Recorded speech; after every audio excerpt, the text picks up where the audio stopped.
Penelitian. Penelitian merupakan cara ilmiah untuk mendapatkan data dengan tujuan dan kegunaan tertentu. 4 hal yang perlu dipahami lebih lanjut, yaitu cara ilmiah, data, tujuan, dan kegunaan.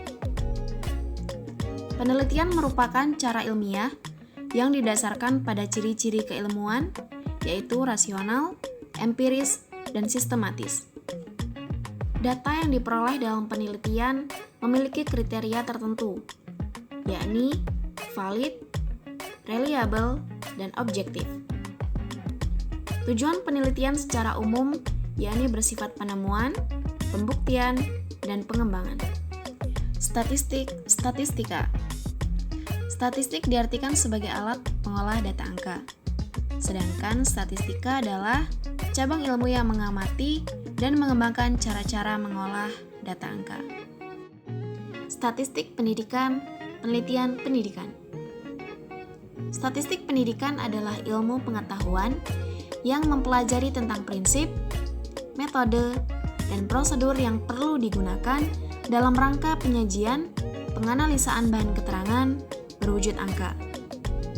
Penelitian pendidikan merupakan proses yang sistematis untuk memperoleh pengetahuan, to discover knowledge, dan pemecahan masalah problem solving pendidikan melalui metode ilmiah, baik dalam pengumpulan maupun analisis datanya, serta membuat rumusan generalisasi berdasarkan penafsiran data tersebut. Masalah-masalah dalam pendidikan. 1. Komponen raw input, seperti karakteristik pribadi peserta didik, siswa dan mahasiswa. 2. Komponen instrumental input, seperti karakteristik pribadi guru, kurikulum, dan sumber belajar. 3. Komponen environmental input, seperti iklim lingkungan, dan lain-lain. 4. Komponen proses dan output. Statistik deskriptif dan inferensial. Statistik deskriptif merupakan statistik yang digunakan untuk menganalisis data dengan cara mendeskripsikan atau menggambarkan data yang telah terkumpul sebagaimana adanya, tanpa bermaksud membuat kesimpulan yang berlaku untuk umum atau generalisasi. Statistik inferensial merupakan statistik yang berkaitan dengan analisis data atau sampel untuk kemudian dilakukan penyimpulan atau inferensi yang digeneralisasikan kepada seluruh populasi. Statistik parametrik dan non-parametrik. Statistik parametrik digunakan untuk menguji parameter populasi melalui statistik atau menguji ukuran populasi melalui data sampel dan harus memenuhi syarat-syarat tertentu. Sedangkan statistik non-parametrik tidak menguji parameter populasi tetapi menguji distribusi, bebas dari keharusan terpenuhinya syarat-syarat. Distribusi frekuensi merupakan pengelompokan data menjadi tabulasi data dengan memakai kelas-kelas data dan dikaitkan dengan masing-masing frekuensinya. Interval kelas adalah selisih antara tepi atas dan tepi bawah dari suatu kelas, tetapi bukan selisih antara batas atas kelas dengan batas bawah kelas. Istilah dalam tabel distribusi frekuensi data berkelompok. 1. Kelas adalah kelompok-kelompok data berbentuk A sampai B. 2. Ujung kelas adalah nilai-nilai ujung yang terdapat pada suatu kelas. 3. Batas atau tepi kelas. 4. Panjang kelas. 5. Titik tengah kelas. Dan 6. Frekuensi. Langkah-langkah membuat tabel distribusi frekuensi. 1. Tentukan banyaknya kelas yang diperlukan. 2. Tentukan rentang data. 3. Bagilah rentang data dengan banyaknya kelas untuk menentukan panjang kelas. 4. Tentukan ujung bawah kelas pertama. 5. Tentukan batas bawah kelas pertama. 6. Tentukan batas atas kelas pertama. 7. Tentukan ujung atas kelas pertama. 8. Daftarkan semua ujung. 9. Tentukan frekuensi, bagi masing-masing kelas. 10. Jumlahkan kolom frekuensi. Distribusi frekuensi relatif dan kumulatif. Distribusi frekuensi relatif adalah membandingkan frekuensi masing-masing kelas dengan jumlah frekuensi total dikalikan 100%. Sedangkan distribusi frekuensi kumulatif terdapat dua macam, yaitu distribusi kumulatif lebih dari dan kurang dari. Data statistik adalah himpunan nilai, variat, datum, atau informasi lain yang diperoleh dari observasi, pengukuran, dan penilaian terhadap suatu objek atau lebih. Dua jenis data, yaitu data kualitatif dan kuantitatif. Data kualitatif diperoleh dari hasil pengamatan, sedangkan data kuantitatif diperoleh dari kegiatan pengukuran atau penilaian. Terdapat dua jenis data kuantitatif, yakni data diskret dan data kontinu. Cara menyusun angka dapat dilakukan dengan menggunakan 1. Data nominal, 2. Data ordinal atau urutan, dan 3. Data interval. Bentuk angka terdapat data tunggal dan data berkelompok. Berdasarkan waktu pengumpulannya, data dibedakan menjadi dua, yakni data seketika dan data urutan waktu. Penyajian data. Sumber data statistika yakni dari data primer seperti wawancara langsung dan tidak langsung, kuesioner, tes, dokumentasi, dan lain-lain, dan dari data sekunder seperti dari pihak lain, World Bank, Bank Indonesia, dan lain-lain. Penyajian data dalam bentuk diagram. Terdapat data statistik dalam diagram lambang dan diagram batang. Terdapat pula dalam diagram garis dan diagram lingkaran, histogram, dan poligon frekuensi. Berikut adalah contoh dari histogram dan poligon frekuensi. Ukuran pemusatan data, central tendency. Ukuran pemusatan data merupakan ukuran-ukuran dari sebuah kelompok data yang dapat mewakili karakteristik dari sebuah populasi. Rata-rata ukuran pemusatan data tunggal, contohnya sebagai berikut. Modus atau nilai yang sering muncul, ukuran pemusatan data tunggal, contohnya sebagai berikut. Median atau nilai tengah data ganjil, ukuran pemusatan data tunggal, contohnya sebagai berikut. Median atau nilai tengah data genap, ukuran pemusatan data tunggal, contohnya sebagai berikut. Rata-rata ukuran pemusatan data berkelompok, contohnya sebagai berikut. Modus atau nilai yang sering muncul, ukuran pemusatan data berkelompok, sebagai berikut.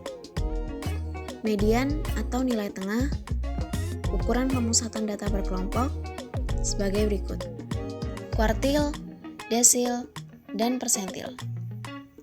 Kuartil adalah suatu himpunan data yang membagi data atas 4 bagian yang sama dan dinyatakan dengan Q1, Q2, dan Q3.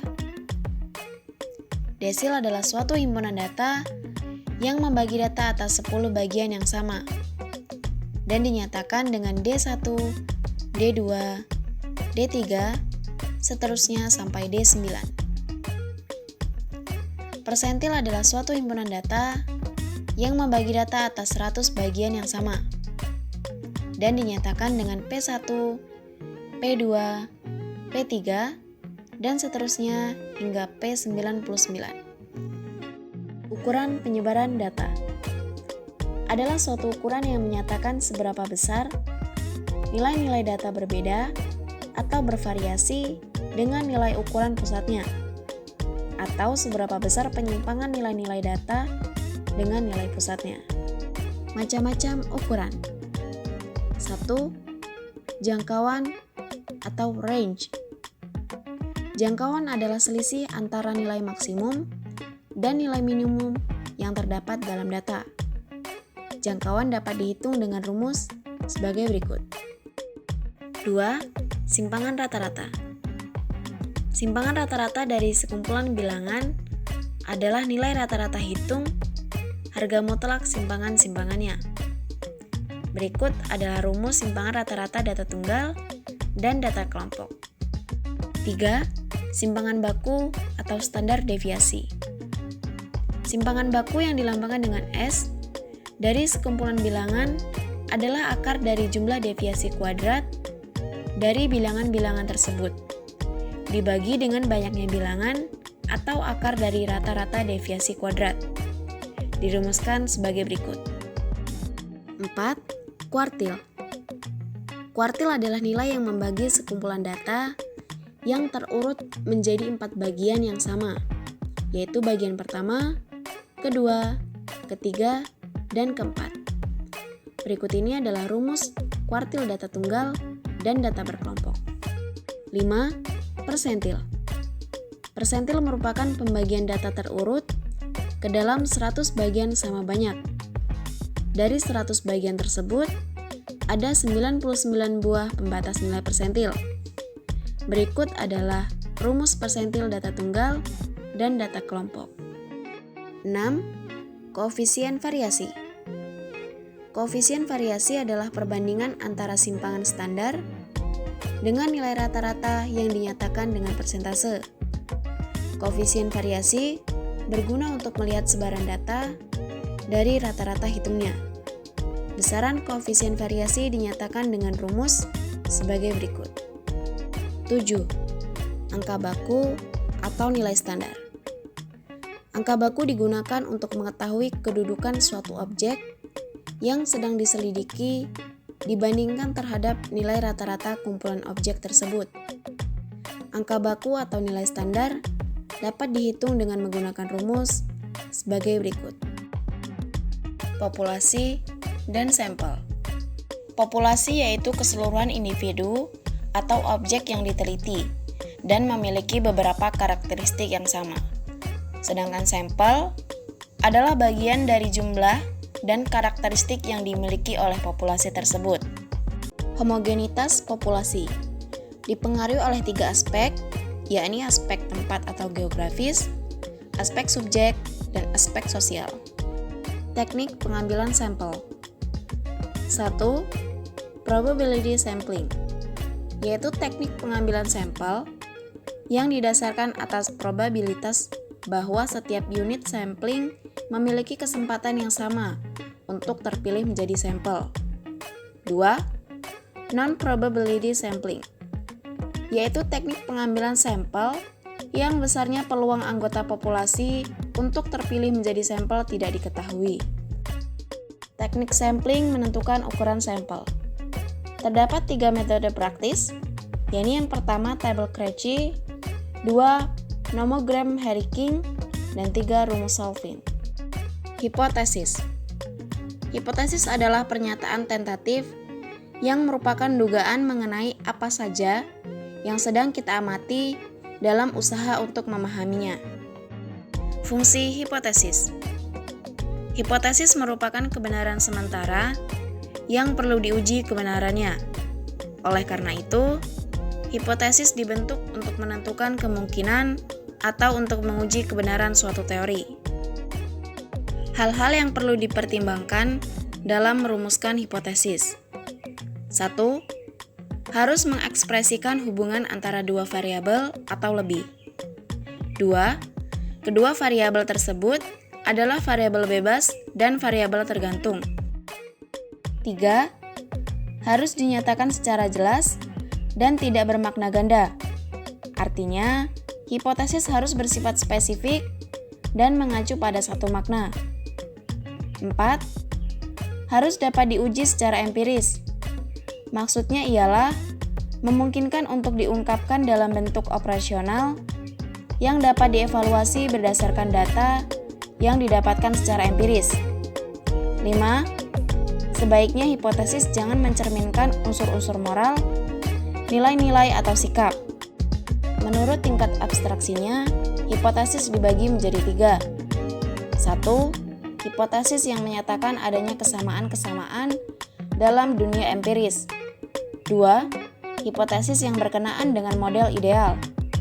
Dan 3. Hipotesis yang digunakan untuk mencari hubungan antar variabel. Menurut bentuknya, hipotesis dibagi menjadi 3. 1. Hipotesis penelitian atau kerja, yakni merupakan anggapan dasar peneliti terhadap suatu masalah yang sedang dikaji. 2. Hipotesis operasional, yakni merupakan hipotesis yang bersifat objektif. Dan 3. Hipotesis statistik, yakni merupakan jenis hipotesis yang dirumuskan dalam bentuk notasi statistik. Uji hipotesis dapat dilakukan langkah-langkah berikut ini. Pertama, hipotesis yang sudah dirumuskan kemudian harus diuji. Kedua, pengujian ini akan membuktikan H0 atau H1 yang akan diterima. Lalu jika H1 diterima, maka H0 ditolak. Artinya, ada hubungan antara cara memberikan instruksi terhadap bawahan dengan tinggi rendahnya pemasukan perusahaan. Korelasi. Korelasi adalah suatu alat analisis yang dipergunakan untuk mencari hubungan antara variabel independen atau bebas dengan variabel dependen atau tak bebas. Apabila beberapa variabel bebas dihubungkan dengan satu variabel tak bebas, disebut korelasi berganda. Dan apabila satu variabel bebas dihubungkan dengan satu variabel tak bebas, disebut korelasi parsial. Dalam analisa korelasi, di samping mengukur kesesuaian garis regresi terhadap data sampel atau disebut koefisien determinasi atau koefisien penentu, juga mengukur keeratan hubungan antara variabel atau disebut koefisien korelasi. Koefisien korelasi Rayleigh-Spearman. Koefisien korelasi ini mengukur kedekatan hubungan antara dua variabel ordinal. Koefisien korelasi ini dinamakan koefisien korelasi pangkat atau koefisien korelasi Spearman yang disimbolkan dengan R(S). Pasangan data hasil pengamatan kita susun menurut urutan besar nilainya dalam tiap variabel. Kemudian kita bentuk selisih atau beda peringkat XI dan peringkat YI yang data aslinya berpasangan. Beda ini disimbolkan dengan DI. Koefisien korelasi Pearson. Untuk sekumpulan data berukuran N, koefisien korelasi dapat dihitung dengan rumus sebagai berikut. Koefisien determinasi. Koefisien determinasi adalah kemampuan variabel X mempengaruhi variabel Y. Semakin besar koefisien determinasi, menunjukkan semakin baik kemampuan X mempengaruhi Y. Dan disajikan dalam rumus sebagai berikut. Koefisien korelasi ganda. Untuk dua variabel bebas, X dan Y, maka dihitung dengan rumus sebagai berikut. Analisis regresi. Regresi linear sering digunakan untuk melihat nilai prediksi atau perkiraan yang akan datang. Apabila X dan Y mempunyai hubungan, maka nilai X yang sudah diketahui dapat digunakan memperkirakan Y. Perkiraan mengenai terjadinya suatu kejadian, yakni nilai variabel untuk waktu yang akan datang, seperti prediksi produksi 3 tahun yang akan datang, prediksi harga bulan depan, dan lainnya. Berdasarkan jumlah variabel bebas, terdapat dua macam regresi, yakni satu variabel bebas disebut regresi sederhana, dan lebih dari satu variabel bebas disebut regresi berganda. Berdasarkan sifat hubungan kedua variabel, terdapat dua jenis regresi, yakni bersifat linier disebut regresi linier, dan bersifat non-linier disebut regresi non-linier. Variabel Y yang nilainya akan diramalkan disebut variabel tidak bebas atau dependent variable. Sedangkan variabel X yang nilainya digunakan untuk meramalkan nilai Y disebut variabel bebas atau independent variable atau variabel peramal. Langkah-langkah uji regresi. Langkah yang pertama, Uji model keseluruhan atau uji F, menguji apakah model sudah baik. Kemudian uji variabel bebas atau uji T, menguji variabel bebas mana yang berpengaruh. Demikian selanjutnya untuk semua variabel. Langkah kedua, menghitung persamaan regresi menggunakan rumus sebagai berikut. Kemudian langkah ketiga, hitung koefisien determinasi. Koefisien determinasi merupakan ukuran berapa besar variasi variabel terkait dipengaruhi variabel bebas. Dihitung dari nilai korelasi yang dikuadratkan. Uji validitas dan uji reliabilitas.